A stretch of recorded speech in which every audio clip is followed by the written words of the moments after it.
একটা কথা বলি, এরকম কতই না মানুষ আছে যে শুধুমাত্র সময় চায় তোমার থেকে, তোমার ভালোবাসা পাওয়ার জন্য, তোমায় ভালোবাসার অনুভূতি দেওয়ার জন্য সব সময় তোমার সাথে ঝগড়া করে, শুধু তোমার থেকে একটু সময় আবদার করে, আর তুমি তাকে নিজের সামান্য সময়টুকুই দাও না। একটা দিন ঠিকই আসবে যখন সেই মানুষগুলো তোমাদের কাছে তোমার থেকে কিছুটা সময় চাওয়ার ইচ্ছেগুলোই হারিয়ে ফেলবে। হঠাৎ করেই তারা চুপ হয়ে যাবে, আর হয়তো ধীরে ধীরে হারিয়েও যাবে। তখন ঠিকই তুমি বুঝতে পারবে তুমি জীবনে কি হারিয়ে ফেলেছ। তুমি হাজারো চাইলেও সেটা আর ঠিক করার চেষ্টা করলেও কোনোভাবেই সেই সম্পর্ককে ঠিক করতে পারবে না। সম্পর্ক আর কখনো আগের মতো হবে না, কারণ যে মানুষটা দিনের পর দিন তোমার থেকে তোমার সামান্য সময়টুকু চেয়েছিল, একটা সময় যাওয়ার পর ধীরে ধীরে তার ভেতরে অনুভূতিগুলো শেষ হতে শুরু করবে, আর একটা সময় শেষ হয়ে যাবে।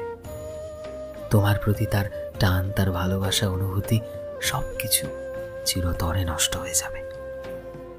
তাই না, জীবনে সবকিছু সময় থাকতে ঠিক করে নিতে হয়। কখনো কখনো সম্পর্ককে একটু সময় দিতে হয়।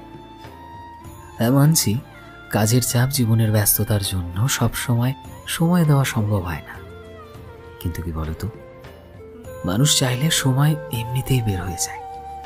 আর কেউ এতটাই ব্যস্ত থাকে না যে নিজের পছন্দের মানুষটাকে দেওয়ার মতো সামান্য সময়টুকুও তার হাতে থাকে না। তাই জীবনের সময় থাকতে কাছের মানুষগুলোকে গুরুত্ব দিতে শেখো, কারণ জীবনে এইরকম মানুষ খুব কম থাকে যে তোমার কাছে তোমার সময় চাওয়ার জন্য তোমার সাথে ঝগড়া করে, তোমার কাছে সময় আবদার করে। তাই সময় থাকতে সময়কে মূল্য দিতে শেখো, আর কাছের মানুষগুলোকেও, কারণ মানুষ অবহেলায় বদলে গিয়ে যদি হারিয়ে যায় না, তাকে আর সহজে ফিরে পাওয়া যায় না। সো ফ্রেন্ডস, আমি শোভন ছিলাম তোমাদের সাথে, কলমে বিশ্বজিৎ। ভিডিওটি কেমন লাগলো অবশ্যই কমেন্টে জানিও।